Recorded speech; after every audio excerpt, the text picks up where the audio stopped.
bem-vindos a mais uma exploração aprofundada aqui no nosso espaço de conversa. Hoje, o tema é interessante.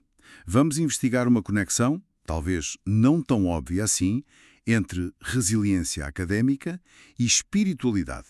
E o foco vai ser na formação e na prática dos professores. A nossa base é um artigo de conferência bem recente do projeto Resuperes. Sim, aquele projeto sobre resiliência no ensino superior financiado pelo Erasmus+. Exato. Esse trabalho foi apresentado num congresso internacional agora em 2025.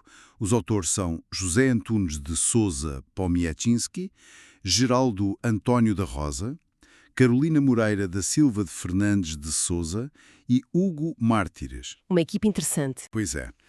Então, o que a gente quer fazer aqui? A nossa missão é tentar entender como essa dimensão mais interior, a espiritualidade, como é que ela pode de fato ajudar os educadores a lidar com os desafios do dia a dia. E o legal é a combinação das fontes. Vamos dar uma olhada num filósofo medieval, Boaventura, Sim. e depois pular para dados super atuais de uma pesquisa feita com professores lá no Brasil. É quase uma viagem no tempo, da filosofia para a sala de aula de hoje. É uma ótima forma de colocar, e acho que para começar bem é importante a gente alinhar o que estamos chamando de resiliência e de espiritualidade aqui. Boa ideia. Resiliência, nesse contexto da educação, da docência, não é ser tipo um super-herói que não sente nada, né? Não, claro. Citando o artigo, que usa a definição de Souza de 2006, é a capacidade de superar os efeitos disruptivos e as experiências adversas. É saber lidar com as dificuldades, aprender com elas e, pronto, seguir em frente. Às vezes até mais forte. Certo. Navegar a tempestade. E a espiritualidade? Porque logo vem à cabeça a religião, Mas aqui o foco parece ser mais amplo. Bem mais amplo. O artigo e os autores que ele cita, tipo o Leonardo Boff, o Dalai Lama, eles abordam a espiritualidade como uma força interna, algo que impulsiona transformação. Transformação em que sentido? No sentido de cultivar qualidades como tolerância, compaixão, perdão, responsabilidade e a própria resiliência, claro. É vista como algo inerente a nós, essa capacidade de olhar para dentro, de transcender o aqui e agora. Tem até uma citação de Scheller no artigo que diz que só o ser humano consegue se alçar por sobre si mesmo, tornar tudo objeto de seu conhecimento, inclusive a própria consciência, Interessante. Claro que, historicamente, aqui no Ocidente, essa busca teve muita influência judaico-cristã, mas a essência da espiritualidade que se discute aqui vai além de um dogma específico. Entendido.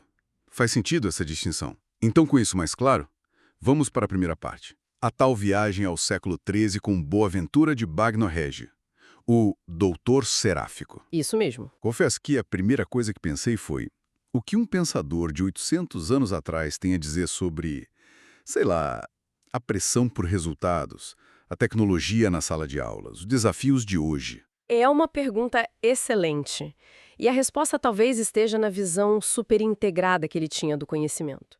No livro famoso dele, O Itinerário da Mente para Deus, ele não via educação só como acumular informação. Não? Como ele via, então? Para ele, era uma jornada ascética. Ascética? Soa meio pesado. O que isso quer dizer desse contexto? Não é no sentido de sofrimento, não.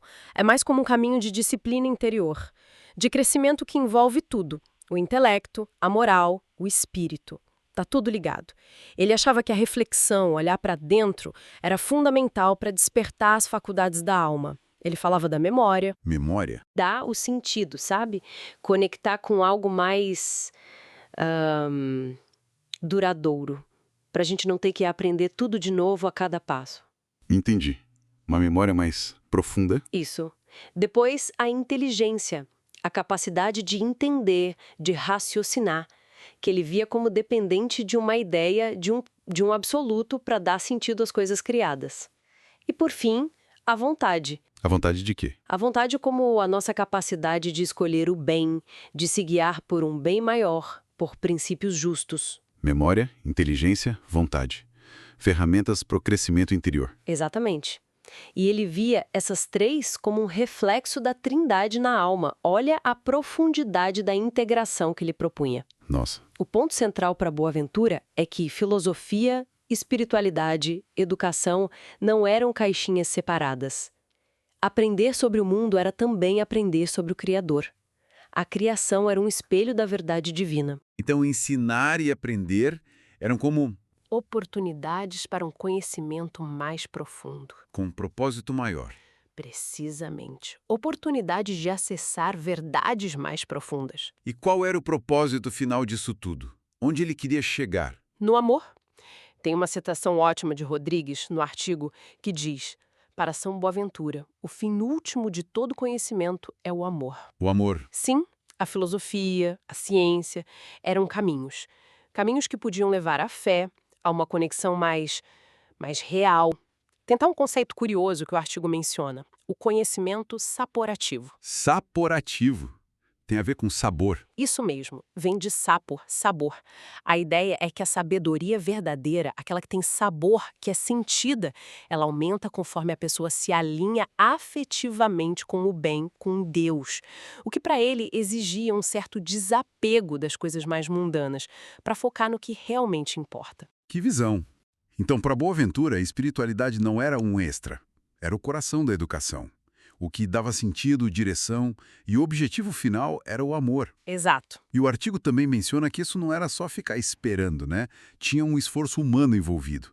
Essa ascese como prática de refletir, meditar, que se junta com a graça divina. Isso, há uma complementariedade. E citam até o Papa Bento XVI, falando da importância que Boaventura dava à história cristã, à oração, à contemplação, e que São Francisco de Assis era um modelo disso. Correto. Essa visão completa do Boaventura, que junta saber, propósito e crescimento interior, ela nos dá uma base muito boa para pensar a resiliência dos professores hoje em dia. Como assim? Bem, se a resiliência é essa capacidade de superar dificuldades da profissão, como a gente viu com Souza, talvez encontrar esse sentido mais profundo no trabalho, como Boaventura sugeria, seja uma das chaves para conseguir superar, né? Faz tudo sentido. O artigo até fala que a resiliência é conditio sine qua non, quer dizer, absolutamente essencial para ser professor. Por que essa ênfase toda? Olha, porque a realidade do ensino muitas vezes bate de frente com aquela visão mais romantizada, né? Assim. Se professor é incrível, pode ser muito gratificante, mas também é desgastante. Lidar com turma cheia, às vezes falta de material, desafios de comportamento dos alunos, a pressão da gestão, ter que se atualizar o tempo todo. É muita coisa. Gera um estresse enorme. Sem resiliência, o risco de burnout, de desanimar, até de largar a profissão é bem alto. Com certeza. Então, voltando para a nossa pergunta principal. Como é que a espiritualidade, nesse sentido mais amplo que a gente está falando, pode construir essa resiliência no dia a dia? Quais são os caminhos? O artigo aponta algumas pistas baseadas na literatura e na pesquisa que a gente vai ver daqui a pouco. Primeiro, a espiritualidade pode melhorar a qualidade das relações. Com os alunos, com os colegas, com os pais. Isso já ajuda a criar um ambiente melhor, né? Facilita a aprendizagem. Sim, o clima faz toda a diferença. Segundo, pode incentivar uma postura de aprender sempre. Mas não só aprender a matéria. Aprender sobre si mesmo. Autoconhecimento. Entender suas forças, suas fraquezas, o que te tira do sério. Isso é chave para lidar com estresse. Então não é só sobre o conteúdo, é sobre se conhecer e saber por que você está ali, o propósito. Exatamente. A espiritualidade pode ajudar a encontrar ou a reafirmar esse propósito. E isso funciona como uma âncora, sabe? Nos momentos difíceis. Isso conecta direto com a ideia da resiliência como um processo. Como diz Souza de novo, à medida que o indivíduo supera situações adversas, esse fato determinará o desenvolvimento das suas capacidades e assim proporcionará a ativação da resiliência. A espiritualidade pode ser o motor para essa superação e desenvolvimento. Mas a gente não pode jogar todo o peso só no professor, né? A escola, a instituição tem um papel nisso também, imagino. Fundamental. E o artigo destaca isso, citando Garrido e Sotelo. Resiliência não é só uma coisa individual. O ambiente ajuda ou atrapalha muito. E o que seria um ambiente que ajuda? Um contexto que apoia o professor, que investe no desenvolvimento das competências socioemocionais, não só nas técnicas, que promove uma cultura de valorizar o que dá certo, mas também de aprender com o que dá errado, que fortalece os laços entre todo mundo na escola e que oferece programas de apoio mesmo. Gostei daquela citação sobre cambiar de mirada, mudar o olhar. É ótima, né? Ter um olhar mais positivo, acreditar no potencial das pessoas, mesmo com as dificuldades. Ver o erro como parte do aprendizado, não como o fim do mundo. Essa mudança de perspectiva, que pode vir dessa dimensão espiritual, é um pilar da resiliência, tanto da pessoa quanto da instituição.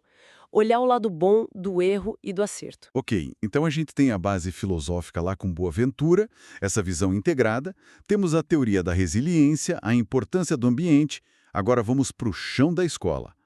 Como os professores hoje, lá no Brasil, sentem isso? Vamos abrir os dados daquela pesquisa. Vamos lá. A pesquisa foi feita em maio de 2024. Usaram um formulário online, Google Forms, e distribuíram por grupos de WhatsApp de professores de escolas estaduais e municipais de curitibanos em Santa Catarina. Conseguiram 203 respostas. Uma amostra aleatória de profissionais da educação, professores, secretários, coordenadores, gestores e até estudantes de licenciatura. Um público variado dentro da educação. E o que esses dados mostraram? Qual é a foto que saiu? Primeiro, quem respondeu? Olha só, 90,6% eram mulheres. Nossa, quase todo mundo. 1% na educação básica, então tá na linha. A idade mais comum foi entre 36 e 45 anos, quase metade, 44,3%, sugere um pessoal com mais tempo de casa. Depois vem a faixa de 26 a 35 anos, 27,9%, de 46 a 55, 18,4%. E aí os mais novos, de 18 a 25, que estão começando, 9%, e os mais experientes, com mais de 55, 4,5%. E o tipo de contrato?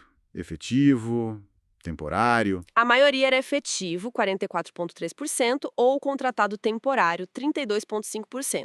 Tinha também 21,7% que ainda eram estudantes de licenciatura e uma pequena parcela da rede privada, 1,5%. Entendi o perfil. Agora sobre a espiritualidade. Como ela aparece na prática deles? Aí, os números começam a ficar bem interessantes. Perguntaram se a espiritualidade influencia a relação com os alunos. Mais da metade, 51,7%, disse sempre, e mais 26,6% disseram às vezes. Ou seja, para mais de 75%, mais de 3/4, existe essa influência no dia a dia, é bastante coisa. Sim, é muito relevante. E como isso se mostra? De que forma concreta? Eles podiam escolher várias opções de como a espiritualidade se reflete na prática. As mais votadas foram fomentar motivação e esperança, 71,4%, e praticar a empatia, 70,9%, bem coladinhas. Empatia e esperança. Isso. Logo depois veio desenvolver resiliência e resolver conflitos, 63,1%, e exercitar paciência e compreensão, 60,6%. Olha só. São qualidades humanas fundamentais para ensinar, né? E para a própria saúde do professor. Empatia, paciência, resiliência, esperança. Uau! Exatamente. Mas aí vem o contraste. Quando perguntaram sobre formação, Deixa eu adivinhar. Foi pouca. pouquíssima, uma lacuna gigante. A maioria disse que não teve formação que integrasse a espiritualidade de forma séria. Só 7,9% tiveram isso na faculdade e 11,8% em cursos na escola. Menos de 20% no total. É muito baixo. Extremamente baixo. Só que olha o dado importante. Dos que não tiveram, quase metade, 47,3%, diz que teria interesse nesse tipo de formação. Quase metade querendo algo que quase ninguém oferece. Exato. E ainda tem 28,6% que disseram que o assunto foi mencionado, mas só de leve. Só 4,5% disseram que não tem interesse mesmo. Ou seja, tem uma demanda clara ali. Isso é um achado e tanto. E eles sentem que a espiritualidade ajuda no bem-estar deles mesmos, na resiliência pessoal. demais. Os números são bem fortes. 77,3% disseram que tem um impacto muito positivo no bem-estar e na resiliência deles como educadores. Quase 8 em cada 10. Se somar os 10,8% que disseram que o impacto é positivo ocasionalmente, vai para quase 90% que vem algum benefício. E só 1,5% falaram que atrapalha ou tem impacto negativo. É muito expressivo. Impressionante. E na sala de aula, no ambiente de aprendizagem, essa percepção continua alta. Até mais forte. 83,2% acham que os princípios ligados à espiritualidade melhoram significativamente o ambiente. E mais 8,9% acham que melhora ligeiramente. Quase ninguém acha que piora ou tanto faz. Então a convicção é que essa dimensão interna deles transborda para o ambiente escolar de forma positiva. Parece que sim, é o que eles sentem. E a ideia de explorar isso mais na escola, como o desenvolvimento profissional. Tem abertura? Tem um apoio grande, mas com algumas ressalvas importantes. Somando tudo, uns 86% são a favor, de alguma forma. Mas se divide assim. 26,6% disseram com certeza, sim.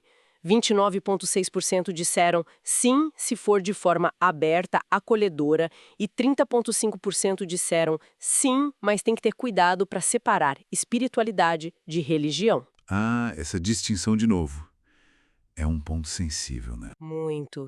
Tanto que 9,4% foram contra, talvez por medo de virar pregação religiosa ou gerar conflito. Entendo. E como eles definem espiritualidade para eles mesmos? Isso é chave. Perguntaram diretamente a que eles associavam a palavra. A resposta disparada na frente foi bem-estar, 44,8%. Bem-estar. Bem-estar. Depois, bem atrás, veio religiosidade, 23,2%, e aí centralidade do eu, 19,2%, e realização, 5,4%. Isso mostra que, para esses professores, a espiritualidade está muito mais ligada a equilíbrio, propósito, saúde mental, do que a uma religião específica. Isso é super importante para entender o que eles buscam, né? Não é necessariamente religião, é algo mais interno, talvez. Parece ser isso. E eles consideram essa dimensão importante para a vida profissional. Muito importante. Numa escala de 1 a 5, se a gente somar as notas 4, importante, e 5, muito importante, dá 75,3%, 3/4. Uau! Do outro lado, só 2,5% deram nota 1. Não importante. Então, para a maioria esmagadora, tem um peso sim. E, para fechar, 88,7% acham que seria bom integrar mais espiritualidade e educação na formação dos professores. Os dados falam por si. Os professores sentem a importância, ligam isso a bem-estar, ética, 60,6% acharam fundamental para a ética profissional, e resiliência. Eles separam isso de religião e querem mais formação. Parece que tem um descompasso aí entre o que eles precisam e o que é oferecido. Um descompasso bem claro. Então, o que a gente tira disso tudo? Recapitulando nossa conversa. A gente começou lá no século XIII com Boaventura, aquela visão integrada de saber, espírito e amor. Passamos pela teoria da resiliência, a superação, a importância do ambiente. E chegamos nesses dados super vivos dos professores brasileiros agora em 2024, que parecem confirmar muito disso na prática. Exato. A espiritualidade, entendida desse jeito amplo, parece ser mesmo um recurso poderoso para ajudar a navegar essa profissão tão exigente, né? Com certeza. A conclusão do artigo vai bem nessa linha. Diz que a espiritualidade, para além do dogma, pode gerar assertividade e principalmente esperança. E eles fazem uma conexão que eu achei ótima com o conceito de esperançar do Paulo Freire. Esperançar, não só esperar. Exatamente. Não é esperar de braços cruzados, é a esperança do verbo esperançar. É levantar, ir atrás, construir o futuro que se quer mesmo com as dificuldades. É uma esperança ativa. Gostei disso. Esperançar. Agir com esperança. Isso. E aí, cultivar a espiritualidade vira uma forma de autocuidado, de autoconhecimento, de achar um sentido mais profundo que te sustenta nessa ação. Voltando ao Scheller que a gente citou lá no começo, é usar essa nossa capacidade de ir além do imediato, de atualizar a nossa existência, agir sobre nós mesmos para poder agir melhor no mundo.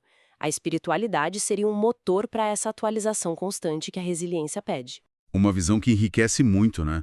Resiliência não é só aguentar firme, mas achar significado, crescer com os desafios e se alimentar dessa força interior. Exato. Isso deixa a gente com uma reflexão final para quem nos ouviu até aqui.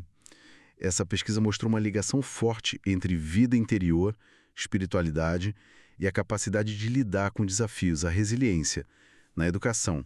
Mas, pensando além da escola, de que forma será que cultivar essa dimensão interior poderia ser uma chave para a gente navegar dificuldades, encontrar propósito e, quem sabe, esperançar em outras profissões, em outras áreas da nossa vida que também são exigentes?